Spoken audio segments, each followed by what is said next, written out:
Hello, everybody. This is my lecture for week 12, session 2. Let's continue chapter 7, entropy. So, in this chapter, we discuss entropy, and then you learn two different methods to calculate the entropy. And then in previous lecture, we discussed the Gibbs equation. So you learn two actually differential equation, Gibbs equation that relates entropy to internal energy and volume, and also entropy to the enthalpy and pressure. So and temperature. So these are really important equation because by using these two equations, we can calculate the delta S. You can actually solve these two differential equation to find the delta S. So now you know three different methods to calculate the delta S. For the reservoir, you can use this equation. If you have the table, you can find S1 and S2, and then the difference between these two will be the delta S, actually S2 minus S1. And then the third method is Gibbs equation. How this is the topic of today's lecture. So for the liquids and solids, if actually for those for liquids and solids, we can assume that they are incompressible. This is a really good assumption, meaning that the actually volume is almost constant. So if we start from the first actually Gibbs equation, or from first TdS equation, this one, and then we can simplify this equation for liquids and solids. So because they are incompressible, we can actually cancel the second term because the d nu is actually zero. It's almost zero. And then we will reach to this differential equation, the ds equals to the du over temperature.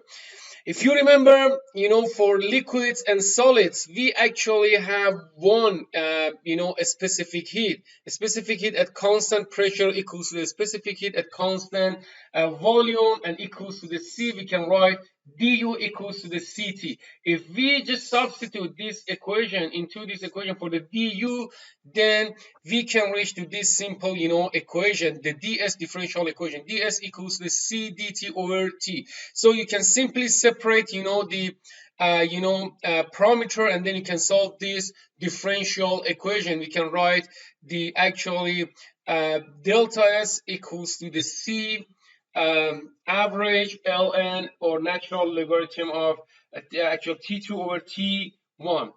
So you can use this correlation to find the delta S for liquids and solids. This equation is valid for the liquids and solid. Why? Because we cancel the second term of Gibbs equation initially here. So keep in your mind that you need to use the C average. So to find the C average, you need to have the T1 and T2. Then you can calculate the T average, and then you can find the C average at the T average. So for isentropic process, if we have isentropic process, for liquids, and solids, what happened? This term will be zero. The left side will be zero because it's isentropic. Based on the definition of isentropic process, the delta S is zero, or S2 equals to the S1. So if you just substitute zero for the left side, then what and then you simplify the right side, you can write T2 equals to the T1. So for isentropic processes with liquids and solids, we can write T2 equals to T1, or it's isothermal process. Again, this equation is valid for liquids and solids and isentropic process. Okay, so for liquids and solids, you can simply use this equation to find, the delta S. What's about the ideal gases? So for ideal gases, we have actually two different, approaches. For case one, if we assume that we have constant specific heats, this is an approximate analysis. So if we assume that we have a constant specific heat, and then we start from the first Gibbs equation, or from the first TdS equation, this one, And then we substitute for the du and d nu. For the baseline, the definition for du, we can write the du equals to the cv times dt. And then for the d nu, we can substitute from actually the ideal gas equation of S state. We can write P equals to the RT over nu. Sorry, for the pressure, but not for the d nu. For the pressure, we can write pressure equals to the RT over nu. If you substitute for the du from the second equation and for the P from the third equation into the first equation, and then simplify the equation, we will reach to this correlation. ds equals to cv dt over t plus r d nu over nu. Now if you get integral from the both side of this correlation, from the s1 to s2, t1 to t2, and nu1 to nu2, we will reach to this correlation.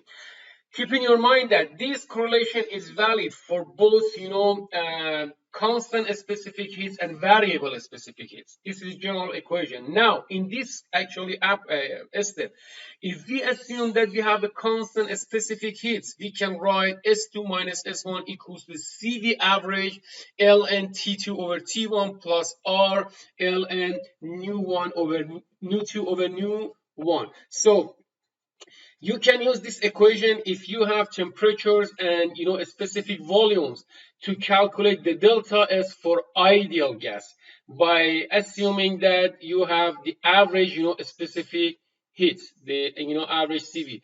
Again guys, this equation, the last one, is valid for constant specific or for average specific heats, and this one is valid for both average and also variable specific heats. Also guys, we can actually develop another equation for delta S, to calculate the delta S of ideal gas for constant specific heats. If you start from the second Gibbs equation, you substitute for the definition of for the dH and also nu from the equations, correct? You can actually simplify this equation to this one. Now, this equation is valid, guys, for all cases. If we assume that we have a constant specific heats, or if you assume that we have, let's say, average specific heats, we can simplify the first term on the right side, and then we can write the delta S equals to CP average ln T2 over T1 minus R ln P2 over P1. So you learn actually two new correlations to calculate the delta S of ideal gas. The left actually side equation, this one, if you have temperature and volumes or specific heats, use this one. If you have the temperature and pressure, use this equation to find the delta S. Both these two equations are valid when you assume that you have a average specific heats. Now okay, so yeah, this is the two different methods. Now this is a summary for the case one, correct? So you learn two new actually correlations to find the delta S for ideal gases.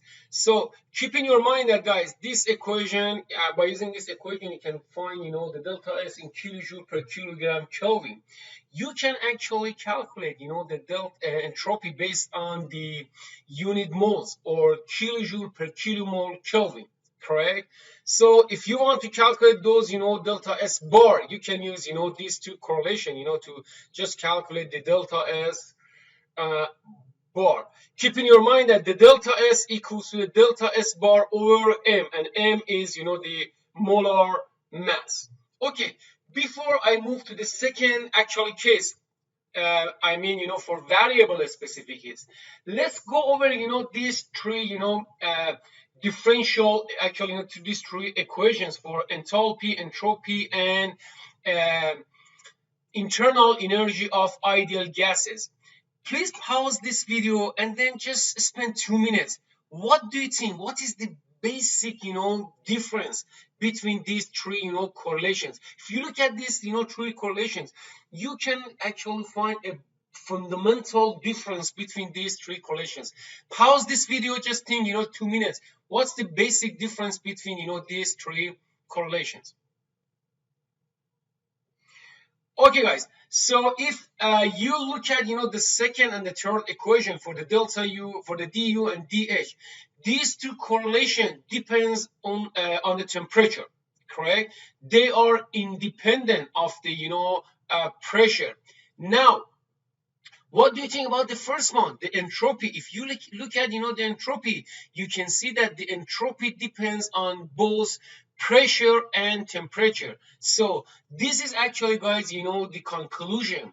For ideal gas, internal energy and enthalpy depends only on temperature. However, entropy of ideal gas only depends on both pressure and temperature. This is really important, guys, conclusion from this part. Okay, now let's move forward, and then let's discuss the second method. So if you want to calculate the exact value for the delta S, you need to use the second method. You need to use the variable specific heat.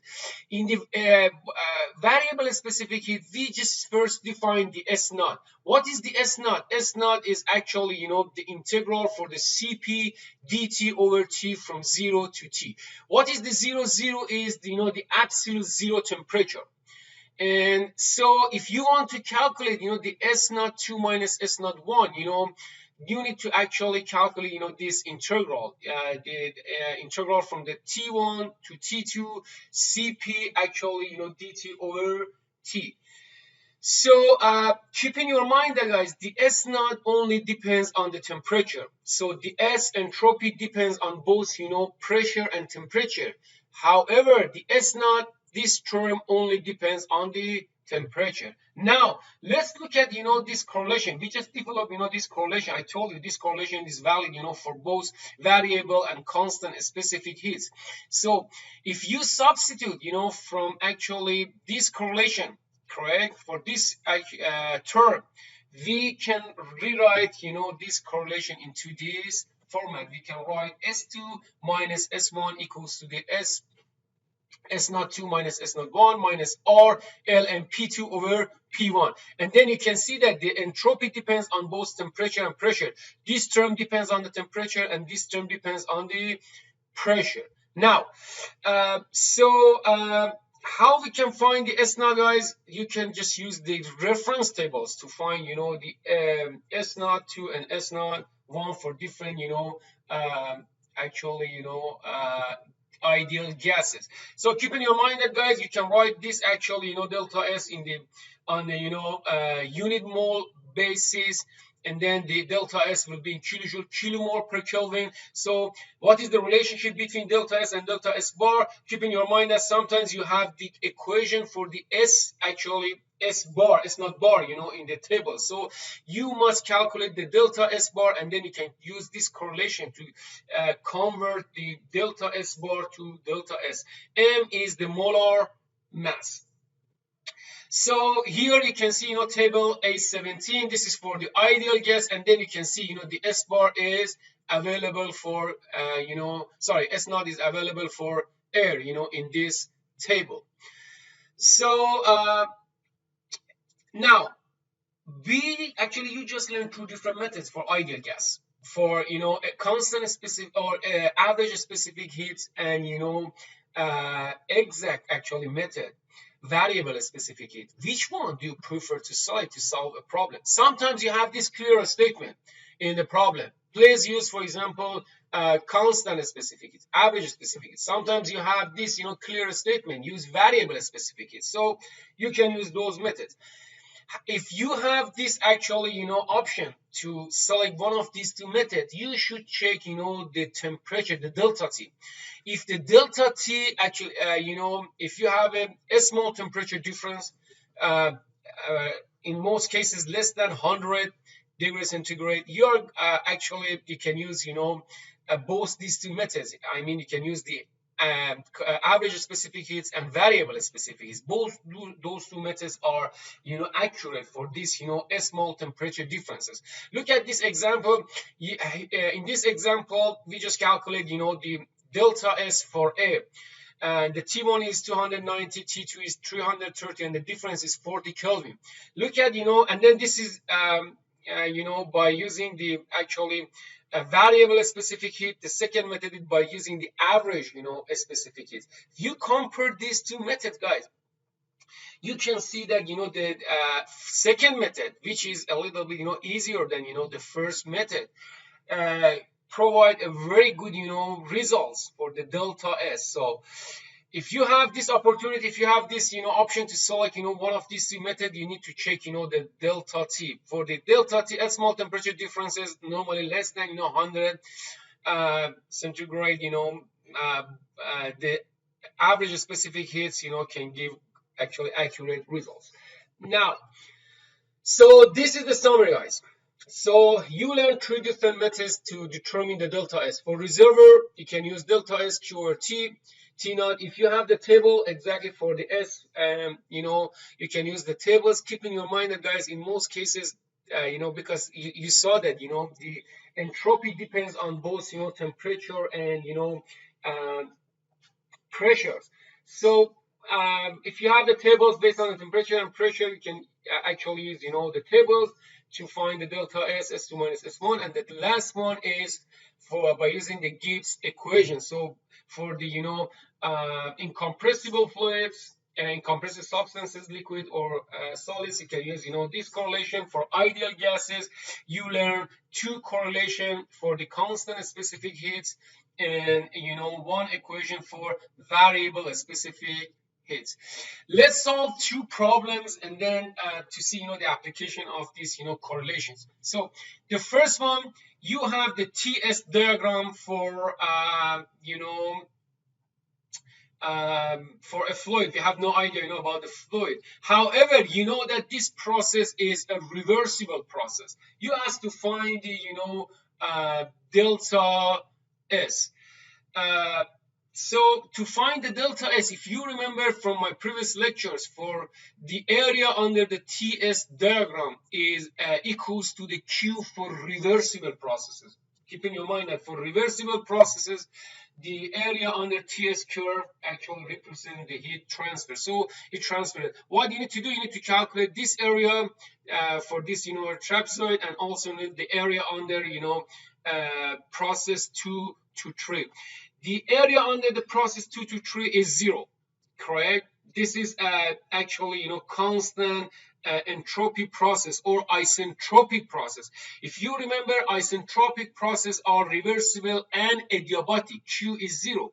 And then you can see the Q is 0 for the second, process. So what you need to do, you need to just calculate this area. So to calculate this area, you have the pressure, temperatures, and then you can use, the area for the trapezoid to calculate this, Q. So please pause this video, spend 2 minutes, and then calculate Q for this, process.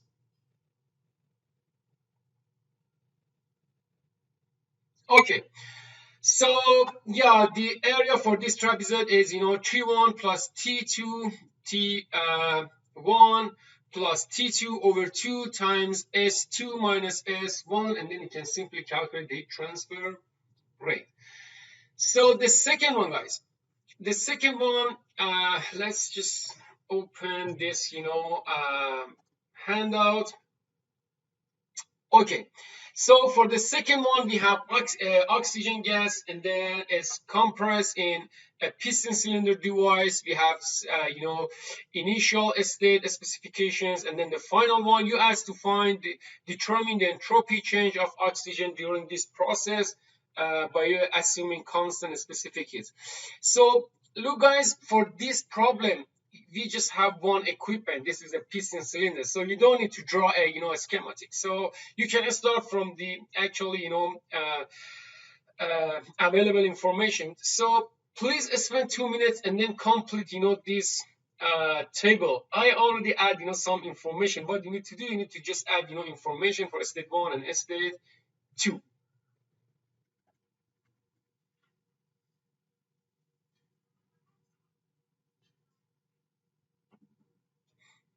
Okay, guys, so look, I just complete this table. So you have the new 1, new 2, and then you have the 2 temperature. This is really important, guys. You need to convert this temperature to the absolute temperature.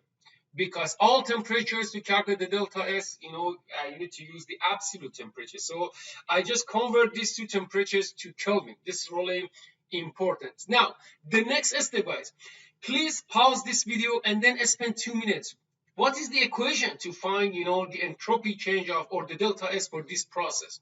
So pause this video, spend 2 minutes, and then just write the correlation that you need to solve this problem.